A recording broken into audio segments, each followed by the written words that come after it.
জনাব আল্লামা দেলোয়ার হোসেন সাঈদী।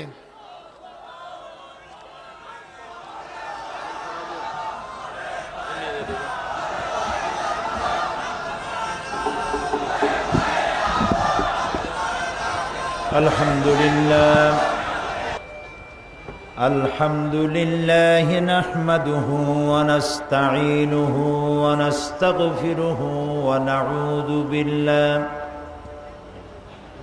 ونعوذ بالله من شرور أنفسنا ومن سيئات أعمالنا من يهد الله فلا مضل له ومن يضلل فلا هادي له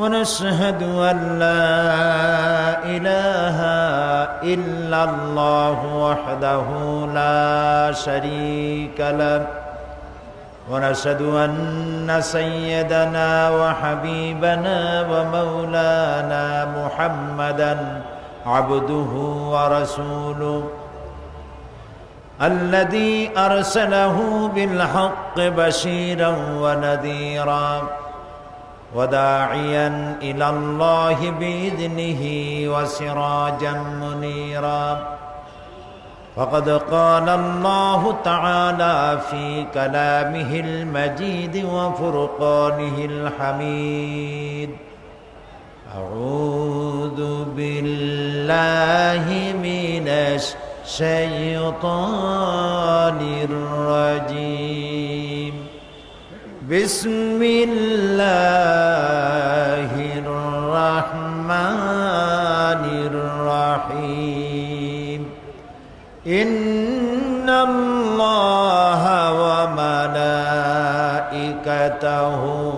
يصلون على النبي يا أيها الذين آمنوا صلوا عليه وسلموا تسليما اللهم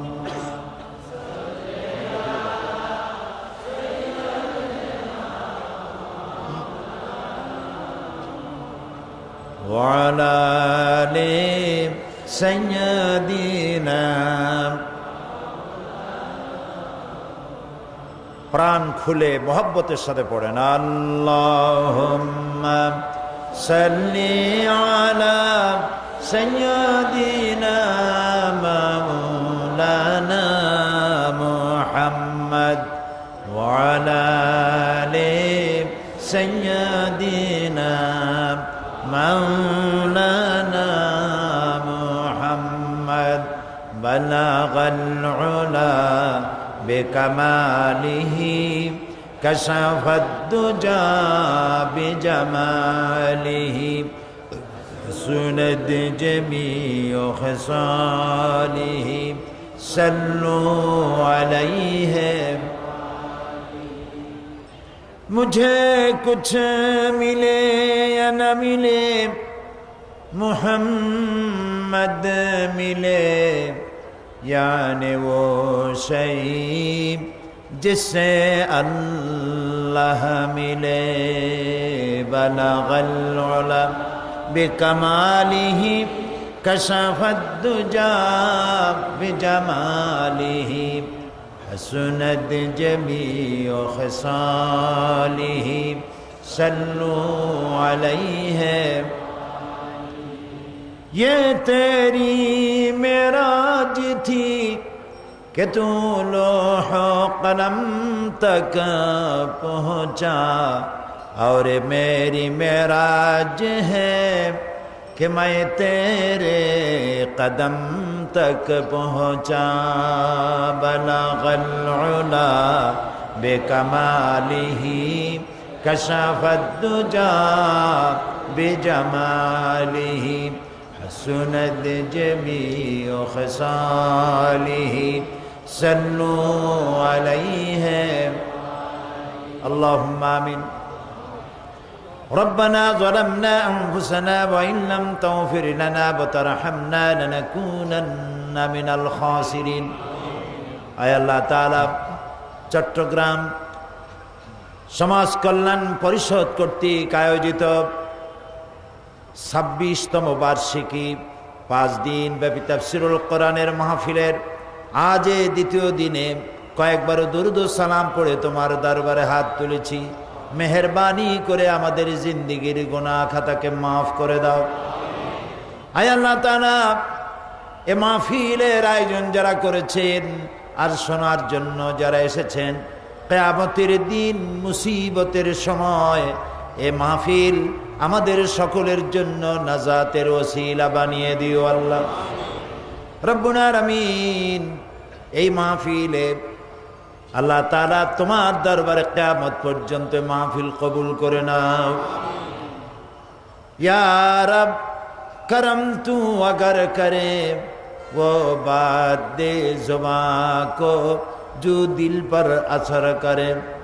रब्बना तक़ब्बल मिन्ना इन्नका अंतस समीउल अलीम व तुब अलैना इन्नका अंतत तव्वाबुर रहीम।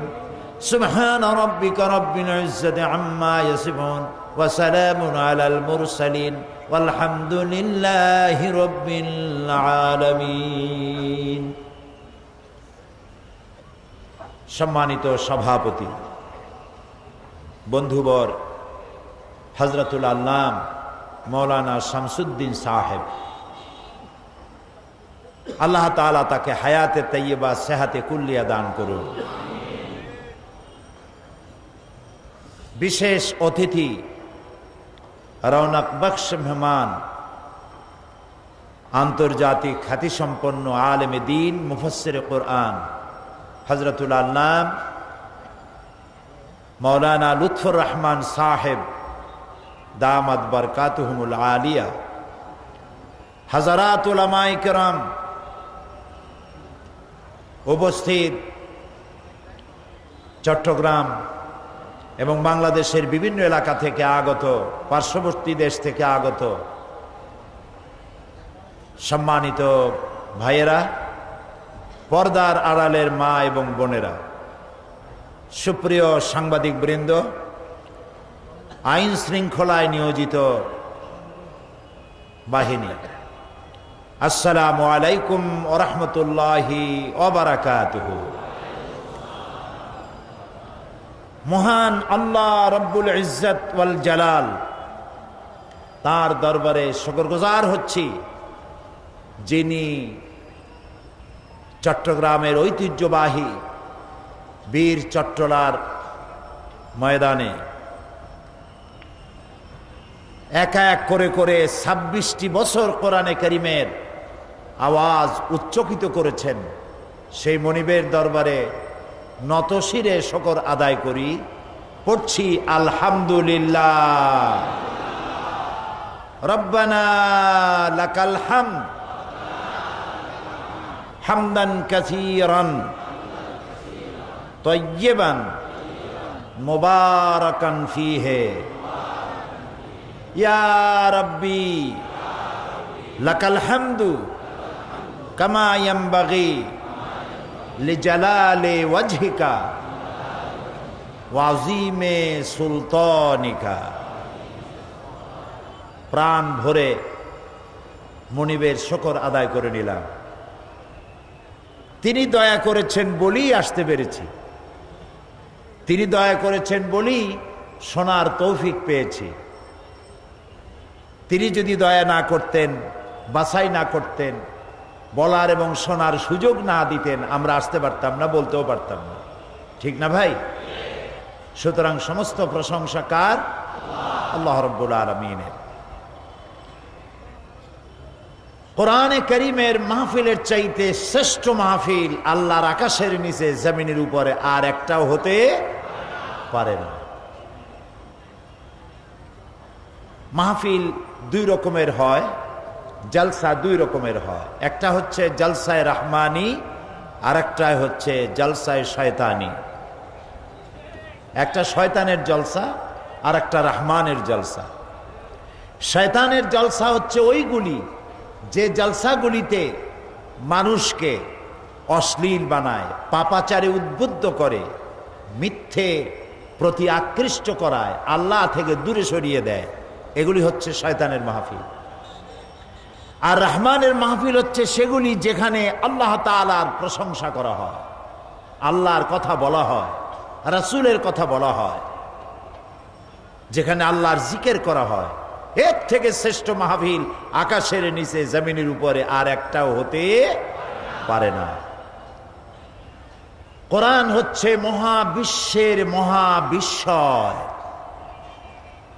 নবী করিম সাল্লাল্লাহু আলাইহি ওয়াসাল্লাম বলেছেন, লা তুহসা আজাইবুহু ওয়ালা তুবলা গারাইবুহু। এই কোরআন, এর আশ্চর্যকারিতা, বিস্ময়কারিতার কোনো শেষ নাই। এটা কোনো দিন পুরাতন হবে না, জীর্ণ হবে না। যত শুনবে তত নতুন মনে হবে। সুবহানাল্লাহ। এটা যদি নতুন না মনে হতো তাহলে ২৬ বছর একটা জায়গায় এত লোক, এগুলো কি আসতো? ২৬ বছর, কি মনে করেন আপনারা? এবং প্রত্যেক দিন তো লোক কমা দরকার ছিল। কোরআনের কথা শুনতে যদি একাধিক দিন কোথাও মাহফিল হয় তো লোক কি ক্রমান্বয়ে কমে না বাড়ে? কমে না বাড়ে? কারণ কি? পুরান পুরান কথা কয় সেই জন্য নাকি? কোরআন চির নতুন। সুবহানাল্লাহ। শোনা কথা আরো একবার যদি শোনে, আরো 10 বার শোনে, তারপরেও মোহাম্মত বাড়ে। সুবহানাল্লাহ। এর নাম হচ্ছে কোরআন। এটা বিজ্ঞানের মহা উৎস। জীবন পরিচালনার সকল নীতি দিয়ে সমৃদ্ধ করা হয়েছে কোরআনকে।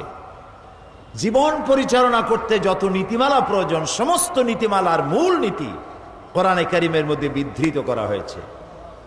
এবং আল্লাহর প্রতি ঈমান আর পরকালে বিশ্বাস, এই দুটি জিনিসই প্রকৃতপক্ষে মানুষকে জবাবদিহিমূলক জীবন আচরণে তাকে বাধ্য করে। ইসলাম হালাল এবং হারামের একটি সীমারেখা নির্ধারণ করে দিয়েছে। সামাজিকতা, নৈতিকতা, লেনদেন সম্পর্কে বিধিবিধান দিয়েছে। আর এগুলি কার্যকর করার জন্য ইসলাম সামরিক বাহিনী ব্যবহার করে নাই, পুলিশ ব্যবহার করে নাই। মানুষের ঈমান এবং প্রত্যয় এগুলিকে মানতে বাধ্য করেছে। সুবহানাল্লাহ। পৃথিবীতে আইন প্রয়োগ করার জন্য গভর্নমেন্টকে যে কত খরচ করতে হয়, কত চেষ্টা করতে হয়, কত পুলিশ, কত আর্মি, কত বিডিআর কাজে লাগানো লাগে, তারপরেও আইন কার্যকরী করা খুবই কঠিন। কিন্তু ইসলামের আইন, কোরআনের আইন প্রতিষ্ঠা করতে এত কষ্ট হয় নাই, যেহেতু আল্লাহ রাব্বুল আলামিন একটি ভিন্ন তর্জে, একটি ভিন্ন কায়দায় এ আইনগুলিকে কার্যকরী করেছেন। প্রথমে মানুষের জেহেন তৈরি করেছেন, তারপরে আইন প্রয়োগ করেছেন। একদিনই জাকাত আসে নাই, একদিনই নামাজ ফরজ হয় নাই, একদিনই হজ ফরজ হয় নাই, একদিনই মদের আইন, মদকে নিষিদ্ধ করা হয়নি। মানুষের মন মস্তিষ্ককে মোটিভেশন করা হয়েছে, তার জেহেন তৈরি করা হয়েছে, তার মেন্টালিটি তৈরি করা হয়েছে, তারপরে আইন দেওয়া হয়েছে। হাদিস শরীফে এসেছে, নবী করিম সাল্লাল্লাহু আলাইহি সাল্লামের জামানায় এক মহিলা এসে রাসূলকে বলছেন, ইয়া রাসূল আল্লাহ, আমি জেনা করে ফেলেছি। নওজুবিল্লাহ। তিনি চেহারা ঘুরিয়ে ফেললেন। মহিলা এদিকে এসে বললেন, হে রাসূল, আমি জেনা করেছি। রাসূল আবার চেহারা আরেক দিকে ফেরালেন। মহিলা এসে বলল যে আমি জেনা করেছি। কয়বার বলা হলো? রাসূলুল্লাহ জিজ্ঞেস করলেন, তুমি কি চাও? মহিলা বললেন, হে রাসূল, আমি তো শয়তানের ওয়াসওয়াসায় পড়ে কামটা করে ফেলেছি। আমি দুনিয়ার শাস্তি, কোরআনের যে শাস্তি আছে সেই শাস্তি ভোগ করতে চাই। কিয়ামতে জাহান্নামের আগুন আমি সহ্য করতে পারবো না। রাসূলুল্লাহ বললেন, তুমি কি জেনা কর্তৃক গর্ভবতী হয়েছ? সে বলল যে হ্যাঁ তাই। তিনি বললেন, তোমার উপরে এখন হজ জারি করা যাবে না, কারণ তুমি অপরাধ করেছো। তোমার গর্ভস্থিত সন্তান তো কোনো অপরাধ করেনি। তুমি চলে যাও, ডেলিভারির পরে তুমি ফিরে এসো। শুনতেছেন কথা? মহিলা চলে গেলেন। রাসূলুল্লাহ তার পেছনে গোয়েন্দা বিভাগের লোক লাগালেন না, তার নামে মামলা ফাইল করলেন না, তার পেছনে কোনো পুলিশ লাগালেন না। মহিলা সন্তান প্রসব করার পর এই মহিলা ফিরে এসেছে, বলছে, রাসূল, আমার তো সন্তান হয়েছে। আপনি বলেছিলেন সন্তান হওয়ার পর আপনি হজ জারি করবেন, আমার সন্তান হয়েছে, এবার আপনি আমার উপরে হজ জারি করেন। নবী করিম সাল্লাল্লাহু আলাইহি সাল্লাম বলছেন, তোমার সন্তানের তো হক আছে তোমার দুধ পান করা। মহিলা ফিরে গেল, এবারও তার পিছনে পুলিশ লাগানো হলো না। দুধ ছাড়ার বেশ আগে এই বাচ্চাকে নিয়ে মহিলা আবার ফিরে আসছে, হে রাসূল, আমার বাচ্চা এখন দুধ খাওয়া বাদ দিয়া রুটি খাইতে পারে, রুটি খেয়ে জীবন ধারণ করতে পারে, এই যে দেখুন তার হাতে রুটি, এখন সে রুটি খেতে পারে, আপনি এখন তাড়াতাড়ি করে আমার উপরে শরীয়তের আইন জারি করুন, কারণ আমি যদি এই অবস্থায় মারা যাই জাহান্নামের আগুন আমি বরদাস্ত করতে পারবো না। রাসূলুল্লাহ হুকুম করলেন এই সন্তানের দায়িত্ব কাউকে নিতে, এবং এই মহিলাকে নিয়ে মরুভূমিতে আবক্ষ মাটির নিচে গেড়ে দিয়ে তাকে রজম করার জন্য বললেন। চতুর্দিক থেকে পাথর নিক্ষিপ্ত হতে লাগলো, এবং পাথরের আঘাতে এই মহিলার কিছুটা রক্ত ছিটকে এসে কারো কার গায়ে পড়ল। সাহাবায়ে কেরামদের কেউ কেউ মহিলাকে ভৎসনা করলেন। নবী করিম সাল্লাল্লাহু আলাইহি ওয়াসাল্লাম বললেন, শোনো সাহাবী, এই মহিলাকে ভৎসনা করো না, তার তওবাকে আল্লাহ রাব্বুল আলামিন এমন ভাবে কবুল করেছেন, তা যদি মদিনার সমস্ত গুনাহগারদেরকে মাফ করার জন্য ভাগ করে দেওয়া হয়, সব লোককে মাফ করে দেওয়ার জন্য তা যথেষ্ট হয়ে যাবে।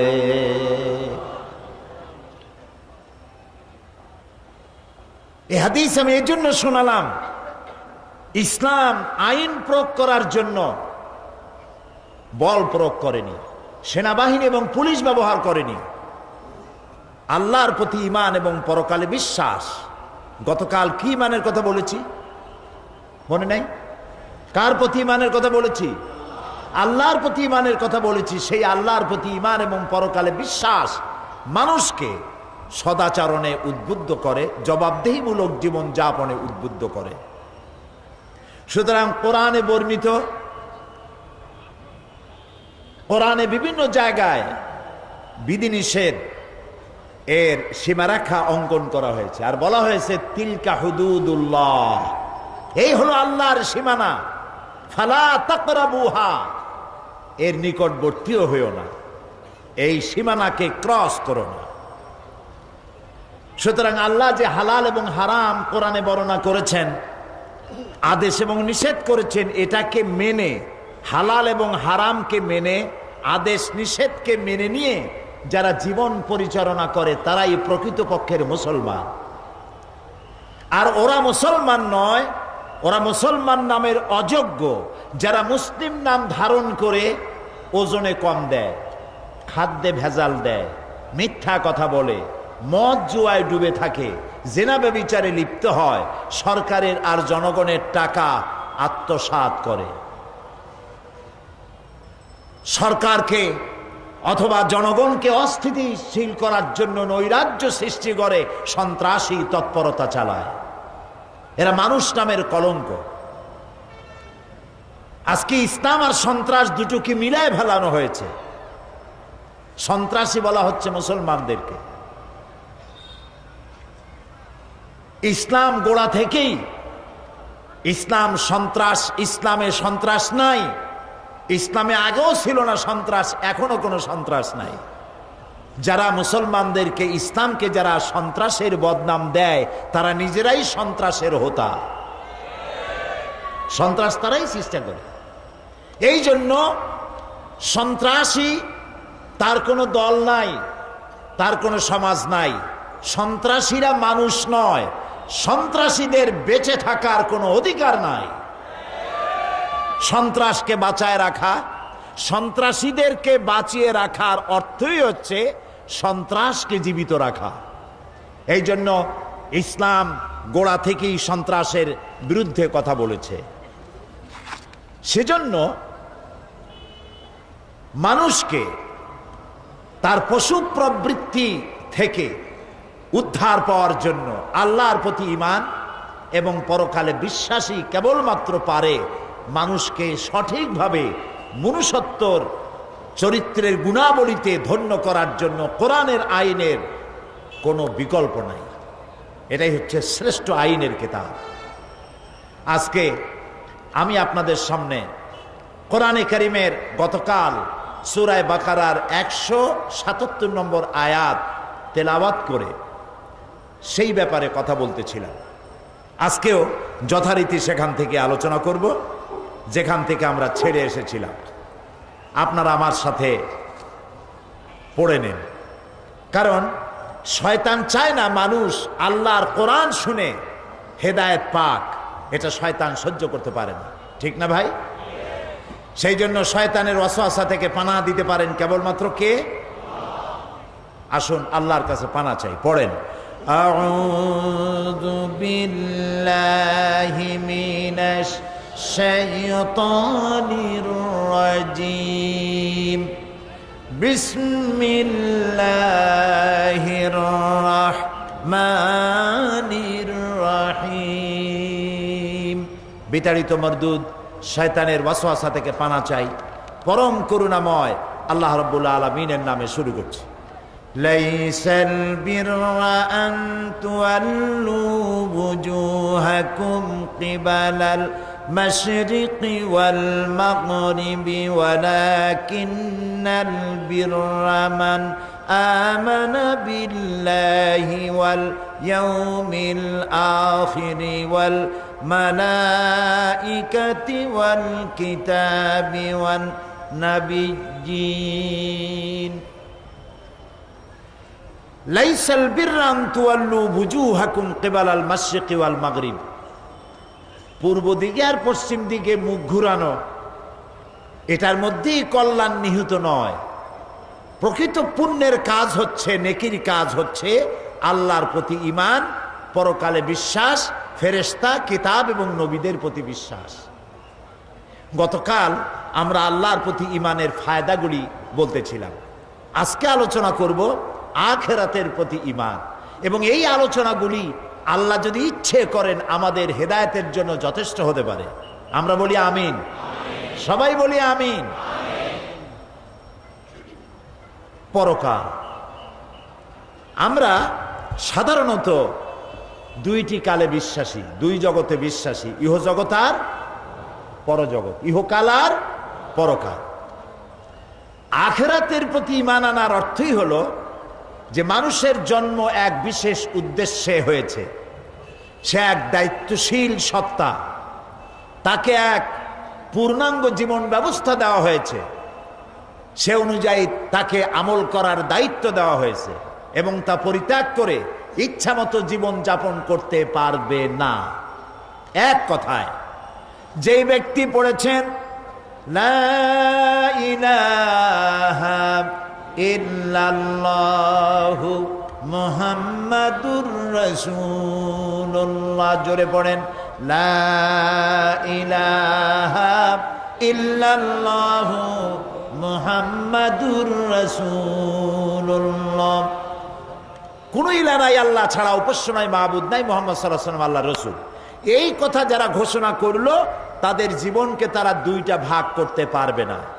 এক ভাগে আল্লাহর কথা মানব, আর এক ভাগে নিজের ইচ্ছা মতো চলবো। নামাজ, রোজা, হজ, যাকাত আল্লাহর কথা মতো, অর্থনীতি, সমাজনীতি, রাষ্ট্রনীতি আর একজনের কথা মতো। জীবনকে দ্বিধা বিভক্ত করার কোনো ইখতিয়ার কোনো মুসলমানকে দেওয়া হয় নাই। আর মনে রাখতে হবে, যে ব্যক্তি মুসলমান তাকে কোরআনের আইন মেনে চলতে হবে। এখানে যা হালাল করেছে তাই গ্রহণ করতে হবে, যা হারাম করেছে তা বর্জন করতে হবে, যা আদেশ করেছে তা মানতে হবে, যা নিষেধ করেছে তার থেকে ফিরতে হবে। এই কাজ যারা করে তাদের নাম মুসলমান। জোরে বলেন, তাদের নাম মুসলমান। এর বিপরীত যারা, তাদের পরিচয় হচ্ছে মুনাফিক। এর বিপরীত যারা মুসলমান নামধারী, এর বিপরীত যারা, তাদের পরিচয় কি? মুনাফিক। মানুষের জীবন পরকালের আলোচনা করতে গিয়ে একটা ভূমিকা দেওয়া দরকার, তা না হলে বুঝে আসবে না। মানুষের জীবন মৃত্যুর সাথে সাথে শেষ হয়ে যায় না, মৃত্যুর সাথে আরেকটি জীবন আছে। ওই জীবনে আমাদের সকলকে উঠতে হবে। প্রিয় ভাই সব, মানুষ তো জীবন দিতে পারে, অর্থ দিতে পারে, সব দিতে পারে, কিন্তু নিজের মা বাপের ধর্ম পরিত্যাগ করা মানুষের পক্ষে সহজ না কঠিন? বলেন সবাই সহজ না কঠিন? নবী করিম সাল্লাল্লাহু আলাইহি ওয়াসাল্লাম যখন ইসলামের দাওয়াত দিলেন, তখন কাফেরেরা নিজেদের বাপ মায়ের 14 গোষ্ঠীর ধর্ম পরিত্যাগ করে ইসলামে এসেছিলেন। এটা কি রাসূল জাদু করেছিলেন? নাউজুবিল্লাহ, জাদু করেন না। তিনি তাদেরকে এই কথাটা বুঝাতে সক্ষম হয়েছিলেন যে এই জীবন শেষ নয়, তোমাদের সকলের মৃত্যু হবে, আমরা সবাই মরে যাব, এই মৃত্যুর পর আরেকটা জীবন আসবে, ওই জীবনে এই জীবনের প্রত্যেকটি কাজ এবং কথার হিসাব আল্লাহর দরবারে দিতে হবে। এই কথা বুঝাতে রাসূল সক্ষম হয়েছিলেন। সুবহানাল্লাহ বিহামদিহি। সেই জন্য এই পৃথিবী একদিন শেষ হয়ে যাবে, আমরা মরে যাব, এই পৃথিবী একদিন শেষ হয়ে যাবে, তারপরে নতুন এক জীবন আসবে। কোরআনের পরিভাষায় সেদিনের নাম কিয়ামত, সেই দিনের নাম আখিরাত। প্রিয় ভাই সব, এইটার নাম কোরআন শরীফ। এর নাম কি?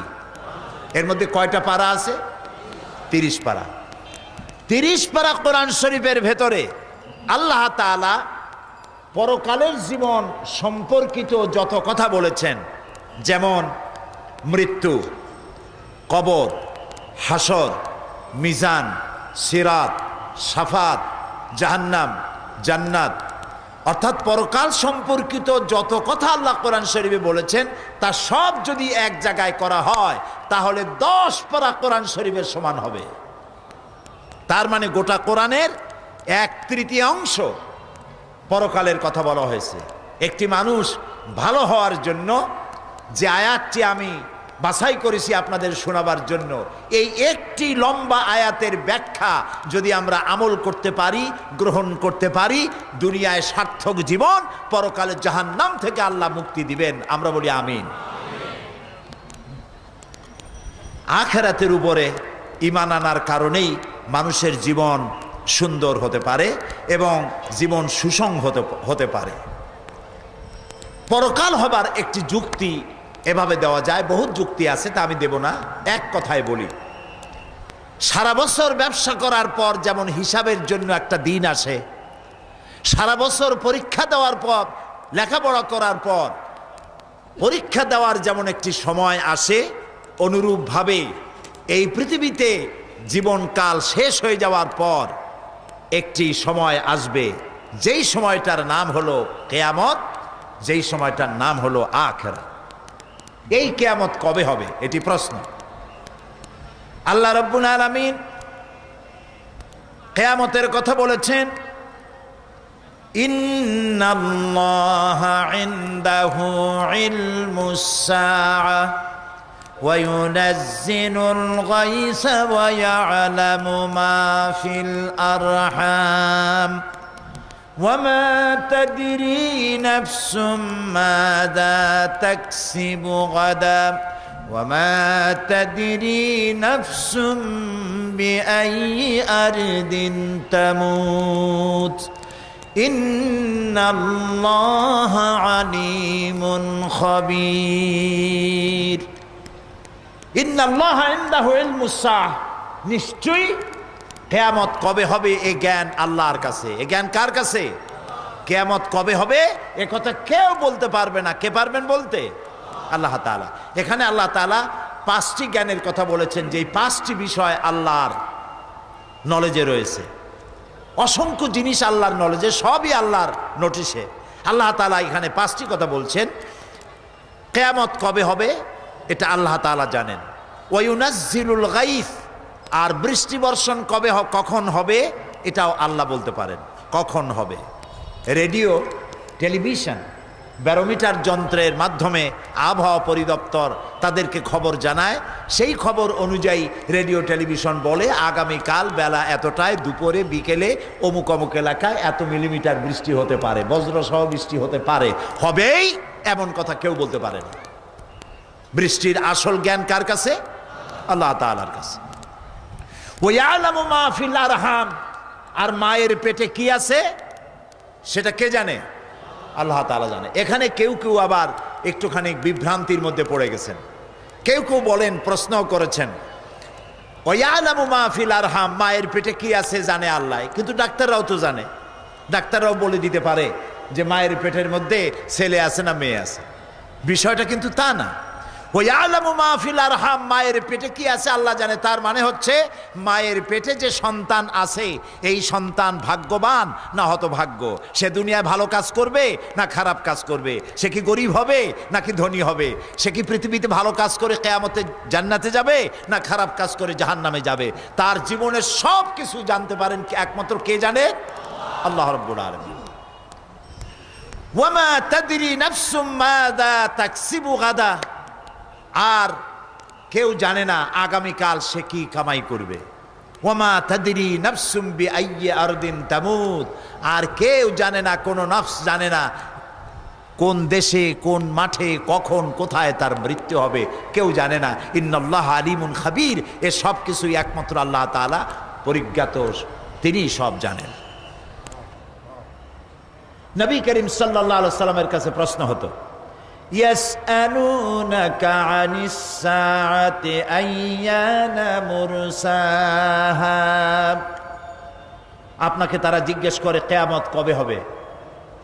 বলে দিন এর খবর তো কেবলমাত্র আল্লাহ তাআলাই জানেন। এ খবর বান্দার কাছে দেওয়া হয় নাই, পরকালের খবর কেবলমাত্র আল্লাহ তাআলাই সুস্পষ্টভাবে জানেন। ইয়াসআলুনাকা সাআতি আইয়ানা মুরসাহা ফিমা আনতা মিন যিকরাহা ইলা রাব্বিকা মুনতাহা, তারা আপনাকে জিজ্ঞাসা করে কিয়ামত কবে হবে, এর বর্ণনার সাথে আপনার কি সম্পর্ক। এর চূড়ান্ত জ্ঞান তো আপনার রবের, আপনার রব আল্লাহ ছাড়া কিয়ামত কখন হবে কেউ জানে না। একমাত্র আল্লাহ রাব্বুল আলামিন, তার কাছেই রয়েছে কিয়ামতের জ্ঞান, কবে সেই পরকাল হবে।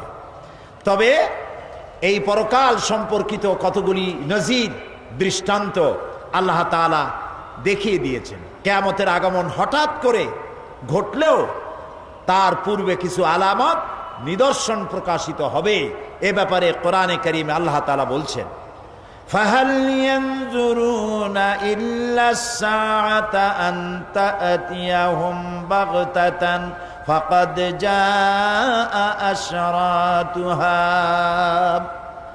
তারা কি শুধু এই অপেক্ষায় রয়েছে যে কিয়ামত তাদের নিকট হঠাৎ এসে পড়ুক। বস্তুত কিয়ামতের লক্ষণ সমূহ তো এসেই পড়েছে। সুতরাং কিয়ামত এসে পড়লে তারা উপদেশ যেন গ্রহণ করে।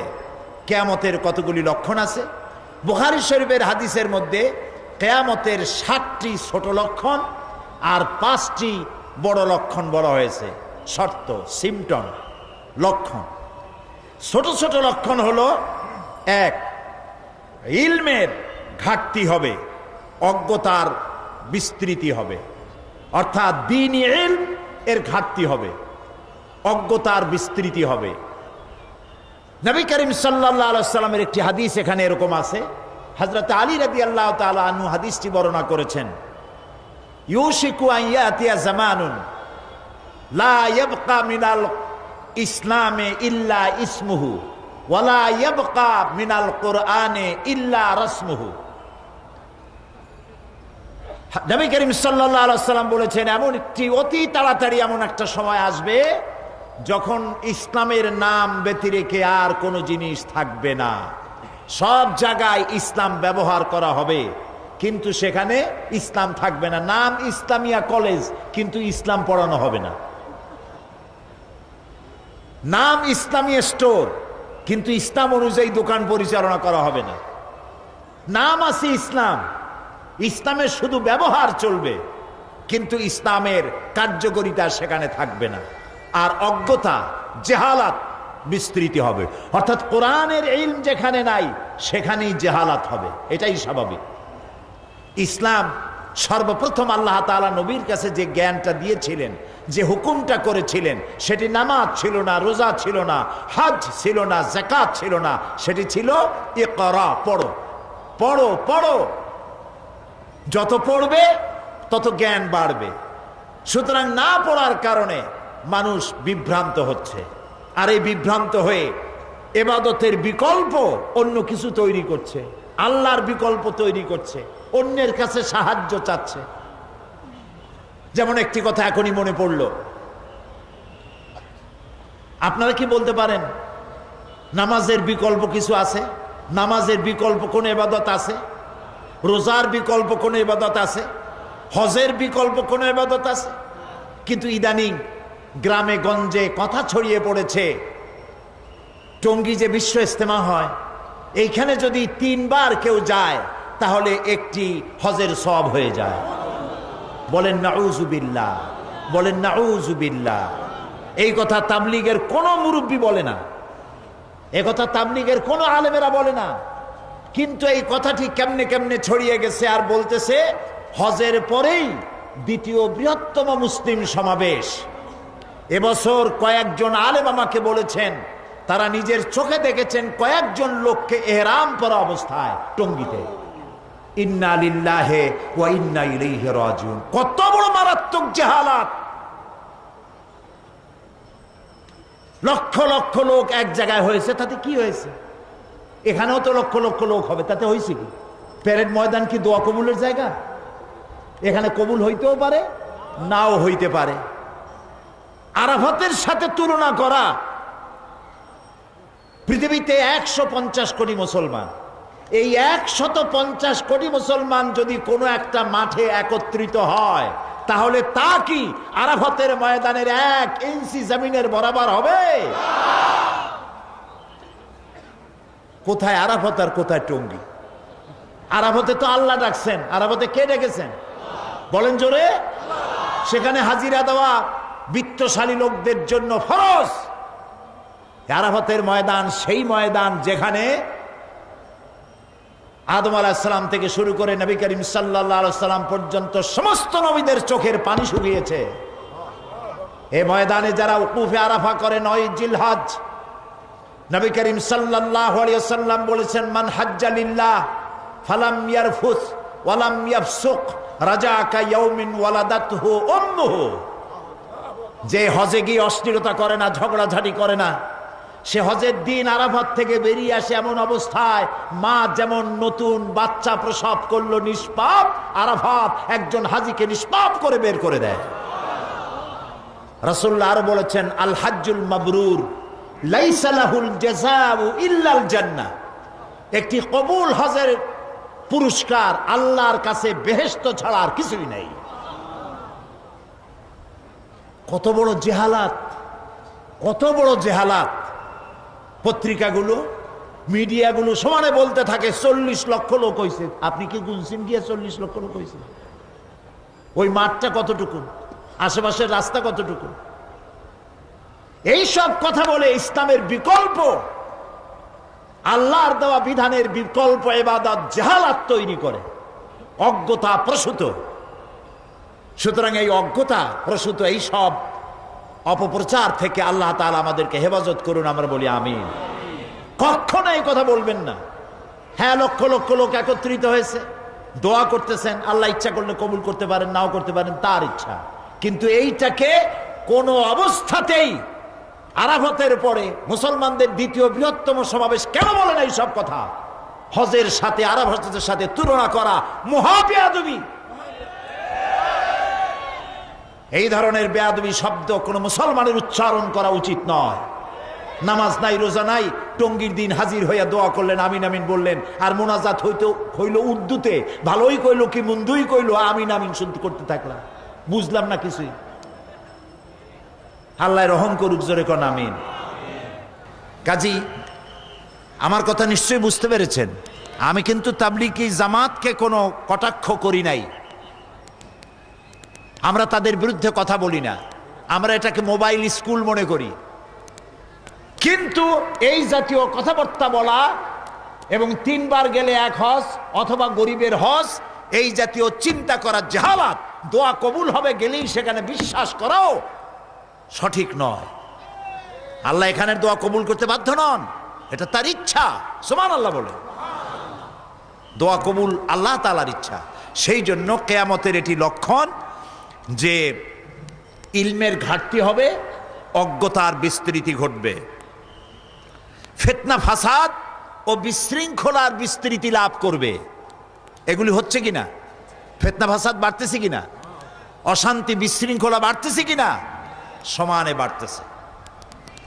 অন্যায় অশ্লীলতার ছড়াছড়ি হবে, হত্যাকাণ্ড এবং ভূমিকম্পের আধিক্য হবে, মদ পান এবং ব্যভিচারের ছড়াছড়ি হবে। জীবনের প্রতি মানুষ বীতশ্রদ্ধ হয়ে মৃত্যু কামনা করবে। মুসলমানদের বিরুদ্ধে অন্য জাতিসমূহের ঐক্য হবে। এটা হলে বুখারী শরীফের হাদিস। নবী করিম সাল্লাল্লাহু আলাইহি ওয়াসাল্লাম বলেছেন এই 7টি লক্ষণ প্রকাশিত হবে কিয়ামতের আগে। এগুলি হয়েছে কিনা? তাই বলে চিন্তা করেন না যে কালকেই বুঝি কিয়ামত হয়ে যাবে, এখনো অনেক দেরি আছে। এই সব লক্ষণগুলি প্রকাশিত হয়ে গেছে। মুসলমানদের বিরুদ্ধে সারা পৃথিবীর কাফেরেরা আজ ঐক্যবদ্ধ। টের পাচ্ছেন? তাদের অস্ত্রের শক্তি, তাদের ঐক্যের শক্তি যখন সুসংহত, তখন মুসলমানেরা দ্বিধা বিভক্ত, একজন আরেকজনকে সহ্য করতে পারে না। যখন ঐক্যের সবচাইতে বেশি জরুরি, তখন আমরা অনৈক্য হয়ে পড়েছি, হাজারো দল ভাগ করেছি। কেউ কেয়ামি, কেউ লা কেয়ামি, কেউ গোল টুপি, কেউ পাঁচকলি, কেউ পাগড়িওয়ালা, কেউ বিনা পাগড়ি, কেউ মিলাদি, কেউ মিলাদ দাঁড়ায় পড়লো, কেউ বসে পড়লো, কেউ মোটেও পড়লো না। এইভাবে নানান রকমের মতপার্থক্য সৃষ্টি আমরা করে ফেলেছি এবং আমরা এখন পৃথিবীর সমস্ত কাফেরদের টার্গেটে পরিণত হয়েছি। তারা আমাদেরকে যে কোনো সময় হামলা করে আমাদের সমস্ত দেশগুলিকে তছনছ করে দেওয়ার জন্য ঐক্যবদ্ধ হয়েছে। আল কুফরু মিল্লাতুন ওয়াহিদা, কাফেরেরা হচ্ছে আসলে এক জাত। রাসূলুল্লাহ বলেছেন কাফেরেরা আসলে কি? এক জাত। তো কাফেরেরা যদি এক জাত হয়, আল কুফরু মিল্লাতুন ওয়াহিদা যদি হয়, তাহলে আল মুসলিমু মিল্লাতুন ওয়াহিদা হতে অসুবিধা কি? মুসলমানেরা এক জাত হতে অসুবিধা কি? কোনো অসুবিধা ছিল না যদি আমরা যার যার যিনি যেটা বুঝি সেইটা নিয়ে মনে করা হয় যে আমার ইসলাম খাঁটি। ইসলাম আমার বানাই কেন? ইসলাম কার? জোরে বলেন কার? সেই জন্য এক কালেমা, এক কোরআন, এক হাদিস, রসুল এক, কোরআন এক। সুতরাং আল্লাহ তাআলার এই ঐক্যের মধ্যে তিনি যে ঐক্য সৃষ্টি করেছিলেন তার মধ্যে যদি আমরা জমায়ে থাকতে পারতাম তাহলে আমাদের সমস্যা হতো না। কিয়ামতের 7টি লক্ষণ এরকম বড় বড়, আর 5টি লক্ষণ হচ্ছে ছোট। বড় ছোট লক্ষণ হলো 7টি, আর 5টি হলো বড়। বড় লক্ষণ হচ্ছে দাজ্জালের আগমন, দাজ্জাল আসবে। এরপরে ঈসা আলাইহিস সালামের অবতরণ হবে, ইমাম মাহদীর আবির্ভাব হবে, ইয়াজুজ মাজুজের আত্মপ্রকাশ ঘটবে এবং পশ্চিম দিক থেকে সূর্য উদয় হবে। এগুলি কিয়ামতের লক্ষণ। আর যেদিন পশ্চিম দিক থেকে সূর্য উদিত হবে সেদিন আর দোয়া কবুল হবে না, দোয়া কবুলের দরজা বন্ধ হয়ে যাবে। এখন এই সব লক্ষণ প্রকাশিত হওয়ার পর কিয়ামত অনুষ্ঠিত হবে। মৃত্যুর পর পুনরুত্থানে বিশ্বাসী যারা, তারা তাদের জীবনকে সুসংহত করার এই যে সুযোগ, সময়, এই সময়টা কাজে লাগানো প্রয়োজন। কিন্তু এক শ্রেণীর কপাল পোড়া বুদ্ধিজীবীরা তারা জীবন মনে করে মাতৃগর্ভ থেকে শুরু করে মৃত্যু পর্যন্ত কবরে প্রথিত হয়ে যায়, এরপরে আর কোনো জীবন নাই। সুতরাং ইট, ড্রিঙ্ক অ্যান্ড বি মেরি, খাও, পান করো, ফুর্তি করো। এই বেলা ভাই মদ খেয়ে নাও, কাল নিশীথের ভরসা কই, চাঁদনি জাগিবে যুগ যুগ ধরি, আমরা তো আর রব না সই। কাজী জন্মের মতো ঢালো, পাইকারি দরে গেল। মদ খাওয়া, জেনা করা, ব্যভিচার করা এদিকে অগ্রসর হচ্ছে। সুতরাং মানুষ যদি জীবন সুন্দর করতে চায় এবং পরকালে জাহান্নামের আগুন থেকে বাঁচতে চায়, তাহলে পরকালের উপর ঈমান আনতে হবে। এই পৃথিবী একদিন শেষ হবে, সমস্ত প্রাণীরা মরে যাবে, কেউ থাকবে না। আল্লাহ তাআলা তখন হযরতে মালাকুল মউতকে প্রশ্ন করবেন, মান বাকিয়া ইয়া মালাকাল মউত, কে আর বাকি আছে? মালাকুল মউত বলবেন, আয় আল্লাহ তাআলা, এখন বাকি আছে সব তো গেছে, মানুষ আর নাই, প্রাণী আর নাই, সব শেষ। এখন হযরত জিবরাইল আছেন, মিকাইল আছেন, ইসরাফিল আছেন, আর আমি আপনার সামনে আছি। আল্লাহ তাআলা বলবেন, ইসরাফিল মিকাইলের জান কবজ করো, জিব্রাইলের জান কবজ করো। জিব্রাইলের জান কবজ হয়ে যাবে। সুবহানাল্লাহ। রূহুল কুদুস, রূহুল আমিন, শাদীদুল কুওয়া, সমস্ত নবীদের কাছে যিনি আল্লাহর বার্তা বহন করে এনেছেন তারও জান কবজ হবে। এবারে আল্লাহ তাআলা প্রশ্ন করবেন, মালাকুল মউত আর কে বাকি আছে? মালাকুল মউত বলবেন, আয় আল্লাহ তাআলা, এখন শুধু আমি বাকি, আর কেউ নেই। আল্লাহ তাআলা বলবেন, মউত, ইয়া মালাকুল মউত, মরে যা। মালাকুল মউত মরে যাবে। এখন আকাশে আর জমিনে কে আছেন? জোরে বলেন, কে আছেন? এক মহান সত্তা আল্লাহ তাআলা। এভাবে বহুকাল চলে যাবে। আল্লাহ তাআলা প্রশ্ন করবেন, লিমানিল মুলকুল ইয়াউম, আজকের রাজত্ব কার? ইয়া দুনিয়া আইনা জিবালুকি, হে পৃথিবী তোর পাহাড়গুলো কোথায়? সব ধসে যাবে, পাহাড় থাকবে না, গাছপালা থাকবে না, দরিয়া থাকবে না। আল্লাহ তাআলা প্রশ্ন করবেন, ইয়া দুনিয়া আইনা জিবালুকি, ইয়া দুনিয়া আইনা আশজারুকি, ইয়া দুনিয়া আইনা আনহারুকি, তোমার দরিয়াগুলি কই, গাছগুলি কই, পাহাড়গুলো কই? আইনা জাব্বারু, কোথায় সেই স্বৈরাচারগুলি যারা মানুষের উপরে নির্যাতন করত? লিমানিল মুলকুল ইয়াউম, কার রাজত্ব আজ?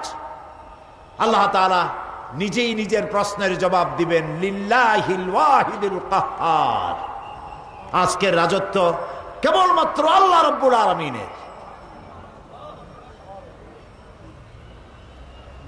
এরপর আল্লাহ তাআলা সমস্ত প্রাণীগুলিকে পুনরুজ্জীবন দান করবেন। আমরা যখন মানুষকে কবরে রাখি আর তারপরে কবর উপরে যখন মাটি দেই, আমরা কি বলি? মিনহা খালাকনাকুম, জানেন? পড়েন সবাই, মিনহা খালাকনাকুম ওয়া ফিহা নুঈদুকুম ওয়া মিনহা নুখরিজুকুম তারাতান উখরা। কবরের ভিতরে মানুষকে রেখে মাটি দেওয়ার সময় আমরা বলি, এই মাটি দিয়ে তোমাকে তৈরি করা হয়েছিল, আবার এই মাটিতে তোমাকে রেখে গেলাম, এই মাটি থেকেই তোমাকে আবার পুনরুত্থিত করা হবে। হযরত ওসমান রাদিয়াল্লাহু তাআলা আনহু কবরের কাছে এসে খুব কাঁদতেন। সাহাবায়ে কেরাম প্রশ্ন করতেন, আল্লাহ নবীর সাহাবী ওসমান, আল্লাহর নবী যখন জান্নাতের কথা, জাহান্নামের কথা যখন আলোচনা করেন, তখন তো আপনি এত কাঁদেন না যত কাঁদেন কবরের কাছে এসে, কারণ কি? হযরত ওসমান বলেন, সাহাবীরা শোনো, আমি নবীজির মুখে শুনতে পেয়েছি এই কবর হলো প্রথম থানা।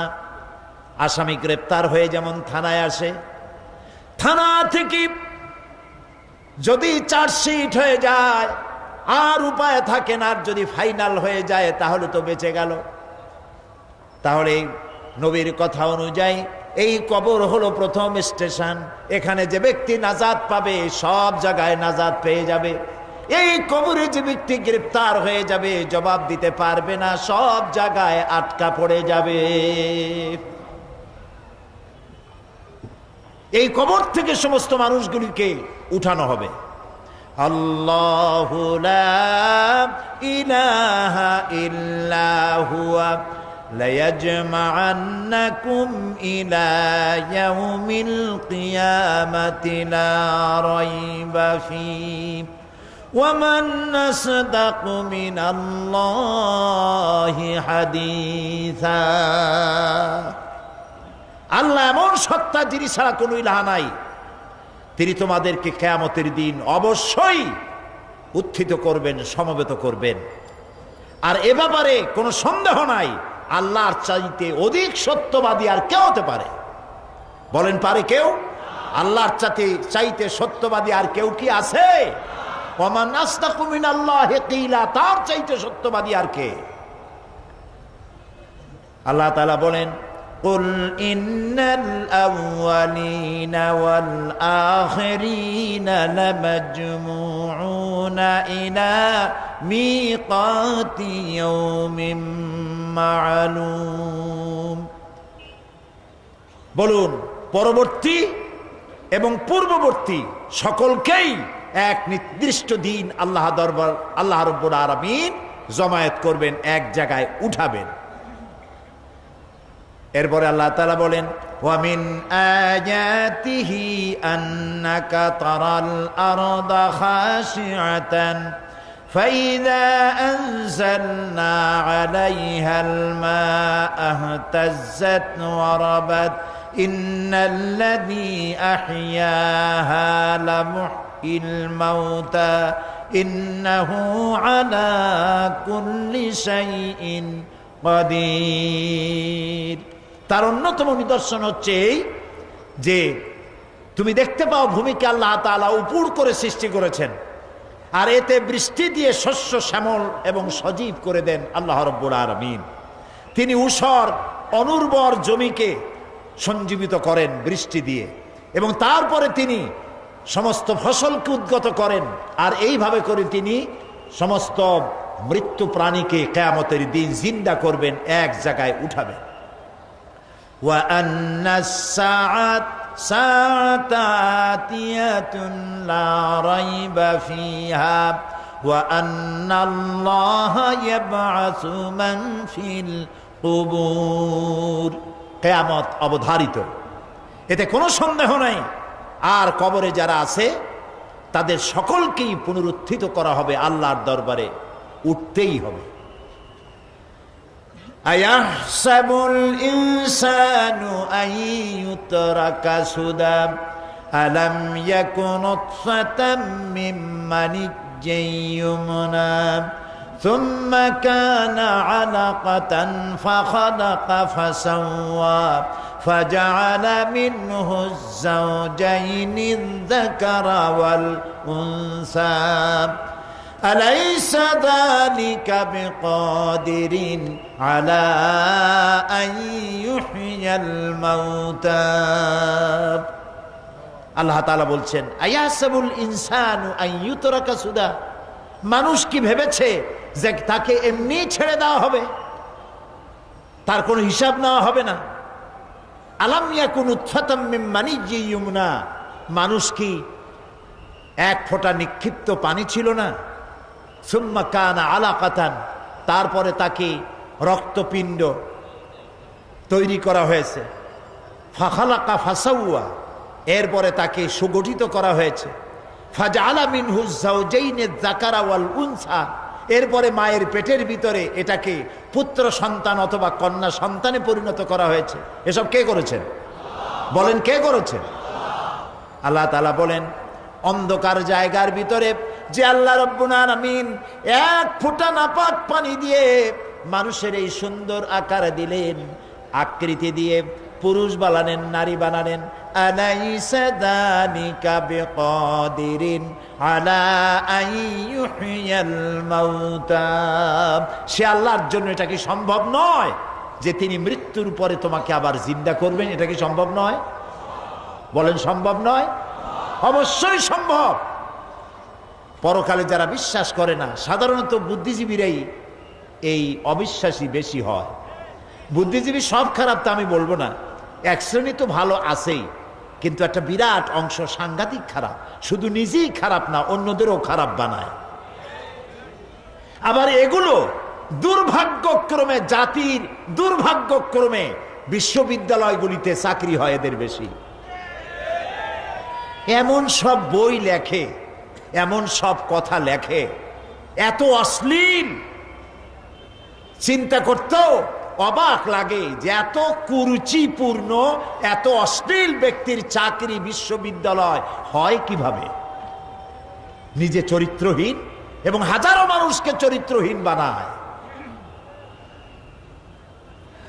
আল্লাহরে বিশ্বাস করে না। আল্লাহ আছেন কিনা এখন টের পাইতেছে নাকি? কি বলেন, টের পাচ্ছে কিনা? এখন খুব টের পাচ্ছে। এখন আল্লাহর কত মেহেরবানি, শয়তান যদি দেশে মরতো সর্বনাশ হয়ে যেত। আল্লাহর কত দয়া। তাও আবার মৌলবাদীদের উপর দোষ দিতে চেষ্টা করছে। কয় যে অমুক দেশে যখন গেছে, হোটেলে যখন উঠছে, তারপরে দেখা গেল সেই দেশের এয়ারপোর্টে হুজুর মতো একটা লোক চোখ মোটা করে হাতে মেসওয়াক ইদিক উদিক তাকাচ্ছিল।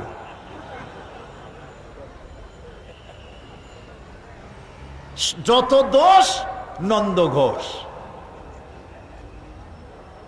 প্রিয় ভাই, সব যারা পরকাল বিশ্বাস করে না, আল্লাহরে বিশ্বাস করে না, তাদের কপাল খারাপ।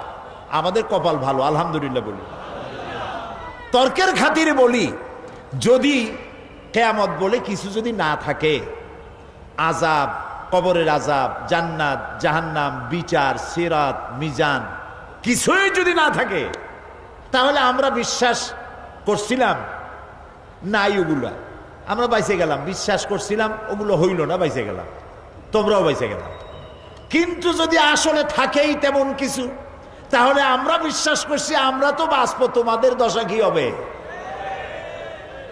আর আসলে সত্যি সত্যি আছেই, সত্য সত্য আছেই।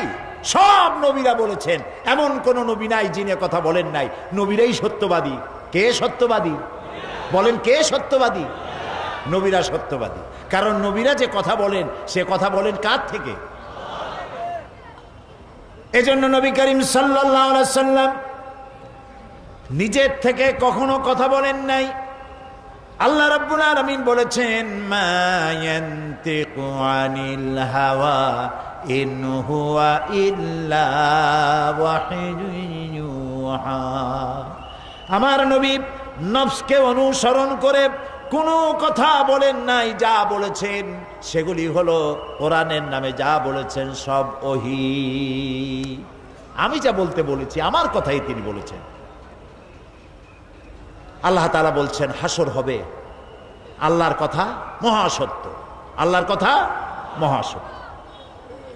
হাসরের সত্যতা সম্পর্কে আল্লাহ রাব্বুল আলামিন বলেন, ইয়াউমা নাহশুরুল মুত্তাকিনা ইলার রাহমানি ওয়াফদা ওয়া নাসুকুল মুজরিমিনা ইলা জাহান্নামা বিরদা। সেদিন দয়াময় কাছে, আল্লাহ রাব্বুল আলামিনের কাছে পুণ্যবান মানুষগুলি অতিথিরূপী গৃহীত হবে, আর পাপীদেরকে দলে দলে তৃষ্ণার্ত অবস্থায় জাহান্নামের দিকে ঠেলে দেওয়া হবে। কোরআন শরীফের অন্তত 10 পারার মতো হবে যদি এসব কথাগুলি এক জায়গায় করা হয়। আল্লাহ তাআলা বলছেন, ওয়া মান ইয়াহদিল্লাহু ফাহুয়াল মুহতাদ ওয়া মান ইউদ্লিল ফালান তাজিদ লাহুম আউলিয়া মিন দুনিহি ওয়া নাহশুরুহুম ইয়াওমাল কিয়ামাতি আলা বুজুহিহিম উমিয়ান ওয়া বুকমান ওয়া সুম্মা মাওয়াহুম জাহান্নাম। আল্লাহ যাকে পথ প্রদর্শন করেন সেই তো সঠিক পথ প্রাপ্ত, এবং আল্লাহ যাকে পথভ্রষ্ট করেন তাকে আল্লাহ ছাড়া কেউ সাহায্যকারী নাই। এই জন্য হেদায়েতের মালিক কে? জোরে বলুন। নবীরাও হেদায়েত করতে পারেন না। হেদায়েতের মালিক কে? আল্লাহ তাআলা বলেছেন, নবী আমার, ইন্নাকা লা তাহদি মান আহবাবতা, আপনি যাকে পছন্দ করেন হেদায়েত আপনি দিতে পারবেন না। হেদায়েতের মালিক হচ্ছি আমি আল্লাহ রাব্বুল আলামিন। এই জন্য আল্লাহ তাআলা হেদায়েতের জন্য, হেদায়েত পাওয়ার জন্য কোরআনে কারীমে সূরা ফাতিহার মধ্যে আমাদেরকে শিখায় দিয়েছেন। প্রত্যেক নামাজের প্রতি রাকাতে আমরা পড়েন আমার সাথে, ইহদিনাস সিরাতাল মুস্তাকিম সিরাতাল্লাযীনা আন'আমতা আলাইহিম গায়রিল মাগদুবি আলাইহিম ওয়ালাদ-দাল্লিন। ইহদিনাস সিরাতাল মুস্তাকিম। আল্লাহ তুমি আমাকে সরল, সঠিক, সহজ রাস্তা দেখাও। হেদায়েত চাচ্ছি আমরা। হেদায়েত পাওয়া যত কঠিন, হেদায়েতের উপরে টিকে থাকা তার থেকেও বেশি কঠিন। এই জন্য আল্লাহ রব্বুল আলামিন আমাদেরকে হেদায়েতের উপরে টিকে থাকার জন্য একটা দোয়া শিখাই দিয়েছেন। পড়েন আমার সাথে, রব্বানা লা তুজিগ কুলুবানা বা'দা ইয হাদাইতানা ওয়া হাব লানা মিন লাদুনকা রাহমাতান ইন্নাকা আনতাল ওয়াহ্হাব। রব্বানা, আয় আমার প্রভু, লা তুজিগ কুলুবানা, তুমি আমার দিলটাকে বিগড়ে দিও না, বা'দা ইয হাদাইতানা, যখন তুমি আমারে হেদায়েত দিছো তখন হেদায়েতের রাস্তা থেকে তুমি আমাকে বিগড়ায় দিও না। কত আলেম, কত বুজুর্গ, কত ব্যক্তি ইসলামের উপরে ছিল, বাপ ইসলামের উপরে ছিল, নিজে ইসলামের উপরে ছিল, কিন্তু শয়তানের ওয়াসওয়াসায় বিগড়ে গেল। আছে না এমন অনেক? আছে না?